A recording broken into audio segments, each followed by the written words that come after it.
For this video, let's go ahead and go over all the new camera features while also covering some tips and tricks that you could do on not just on the iPhone 11 Pro, but you could also apply some of these on the iPhone 11. And in case you're left wondering, no, I will not be removing this case off my iPhone to allow my phone to be more presentable on camera. Reason being because last time I took it off its case on my previous iPhone for a video, it fell from a desktop height, landed on carpet, and magically shattered the backside glass off my iPhone. I'm not going to risk that happening to my new iPhone, and even though it has the title of World's Strongest Glass, at the end of the day, it still is glass, it's still going to crack and shatter. Not even vehicle windshields are this durable, and I hardly doubt Apple Glass will make that much of a difference. So with that said, let's go ahead and start this video and start off inside the camera application. Now the UI might look familiar if you used an iPhone in the past, but the UI innovated some new features and moved some things around. For example, depending on the iPhone you're using, but on an iPhone Pro, you have these numbers right here that allow you to toggle through the many different lenses you have, from the ultra wide, telephoto, and wide angle lens. But here there's also a new feature that's not really well covered. This new feature, in the photo tab, if you actually press and hold on the shutter button, it's going to begin recording a video clip. And if you slide that little recorder to the right side, it locks into place.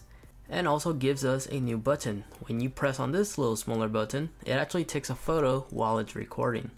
And then of course, to end it, simply just tap the record button. But if you still want that burst functionality, you're more than capable of just doing that. Just simply slide to the left instead of the right side and it does the burst. Now night mode is a new feature that's new for these newer generation iPhones and works incredibly well, but there's a couple of things I learned by using night mode.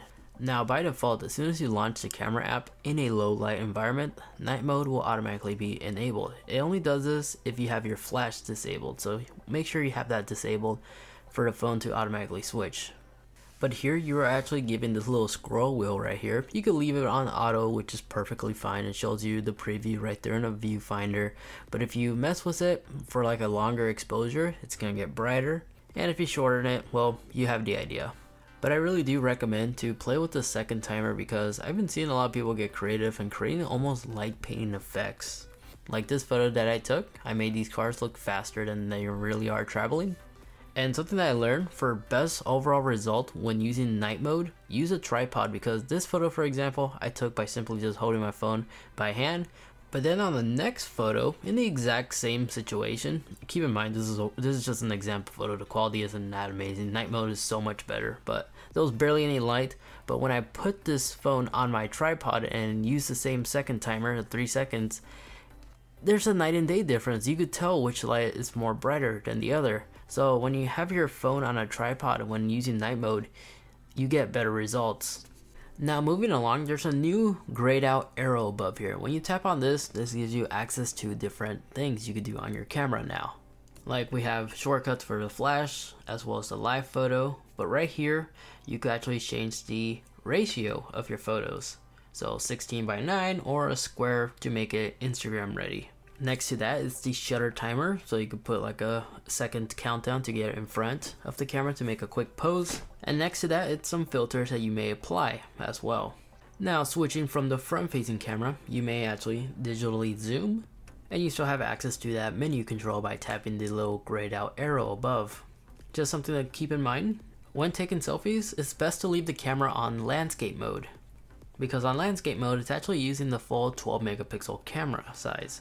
When you have it on portrait mode, it's actually down to 7 megapixels. So even by rotating it, you can see it zooms in and zooms out just a bit. So for the best resolution result, leave it on landscape mode when it comes to taking selfies.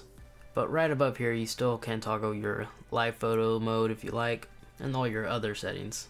So the ultra wide lens that's found on the iPhone 11 Pro is really fun to play with. Of course it does an excellent job when it tries to get everything into frame, but you could really get creative and take some really unique looking shots.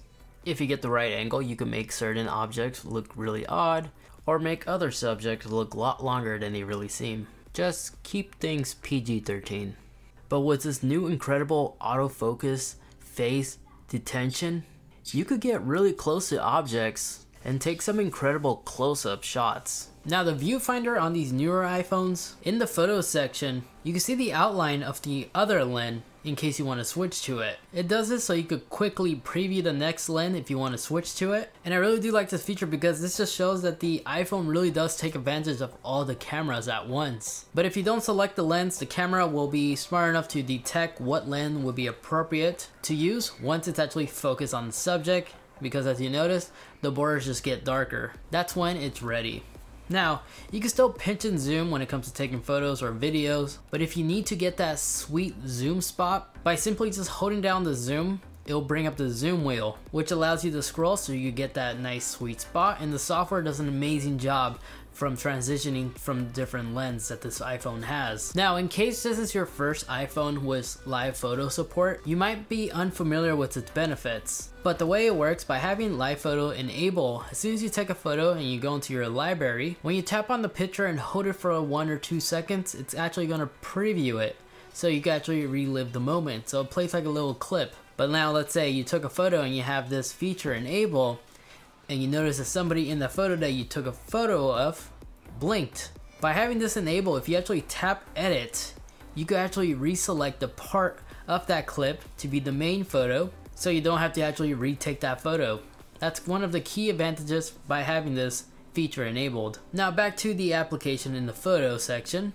We should be familiar by tapping on the screen. It's going to allow the iPhone to focus a lot quicker. But if you hold down, you can actually lock the autofocus. But not only that, you can also adjust the brightness by simply swiping up or down. And also, don't forget, the volume rockers can also behave like the shutter button, so you don't have to press on the screen to take a photo. You can also use headphones too, like by tapping on the volume button. Now in the recording tab side of things, you still have access to all the different lenses like you did on the photo section. But with this new zoom wheel, you can actually create the dolly zoom effect, which is a really cool cinematic look that looks like this. You could easily recreate this effect by simply locking on a subject, bring up the zoom wheel, and then as you're approaching the subject, zoom towards the opposite direction. When done properly, it does like this warp speed effect. No real software is involved for doing this besides the zoom. This is actually like a cool trick that I like to do to add that cool cinematic look. But that's just a little personal trick I like to do. But this next one is actually a new feature that Apple innovated, and this is called the audio zoom. I don't know how Apple managed to create something like this, but the way it works, whenever you're recording and you zoom in towards a subject that's creating sound, it somehow eliminates the sound around it and just focus on the subject. Here, take a listen.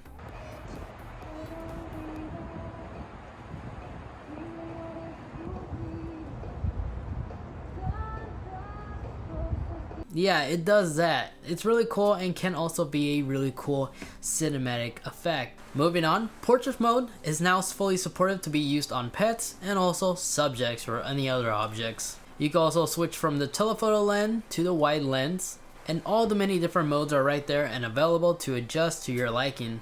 This mode is also fully supported on the front-facing camera. And then on the panorama part of things, switch to the new ultra-wide lens. That allows you to capture a lot more than ever before in one take. Now this next one, this one's a personal pro tip, but whenever you have to like hand over your phone to like a friend or a stranger to take a photo, in case you ever find yourself having to do that, I recommend to disable the Face ID lock, because whenever you pass your phone down to somebody like that, you run the risk of that person running off with your unlocked phone. Well, to eliminate that risk from happening, if you actually press on the volume up and then quickly press on volume down and toggle the power button, it's going to bring it to this screen. Simply tap cancel, and now the Face ID is actually disabled. Now whenever you hand off your phone like that, they're not going to have access to anything else besides the camera. This way there's less risk whenever you're handing off your phone to a complete stranger. That's just a personal trick that I recommend others to do. And once you re-enter your PIN code, Face ID goes back to normal. Now these next features require you to go inside the setting application by simply tapping on the settings and go down to camera, and in here, this is where the next new features are found. Here is not only where you select the resolution for all your cameras, which by the way, on these newer iPhones, every camera can shoot up to 4K at 60 FPS, which is incredible because that is also including the front-facing camera. But down here is where you also adjust the slow-mo. That's including the front-facing camera as well. So you could take those slow fees if that's your style. But the main feature in here has to be the new not competition, why can't I say it? Composition. When this is enabled, whenever you take a photo or video, depending on which one you selected, whatever footage gets captured, the other lens is also going to record or capture that as well. So the wider lens will also save some of that data. This is awesome because let's say for example you took a photo and then the subject that you're trying to get to frame is out of frame. Since you had that enabled, you can actually go into your photo library, tap edit, and go on the little crop tab, hit this little dot right here, and right here you see it says use content out of side frame. And by tapping this, boom, there we go. We have a more wider field of view from that photo. So there's no need to retake anything, especially when it comes to capturing moments. Again, you could do the exact same thing on video as well. Just keep in mind this does use up more storage, but this will automatically be deleted within 30 days. So you have 30 days to readjust it in case you miss something. But other than that, those were all the new features, new tricks that you could do on these latest iPhones. Be sure to stay tuned for this upcoming Filmic Pro application video, where I'm actually going to go ahead and go over some more tips and features that you could do inside that application that will allow you to record from all 4 cameras at once. I can't wait to show you that. But in the meantime, if you want to check out some Face ID hidden features, make sure to check on this video right here. I go through a lot of cool little tips and tricks about Face ID that you probably didn't know about. And then this video over here, that is a video that YouTube is recommending specifically for you. They think you're gonna like it. Go ahead and check it out and let me know in the comment section if YouTube was right. But thank you guys so much for watching. See you next time.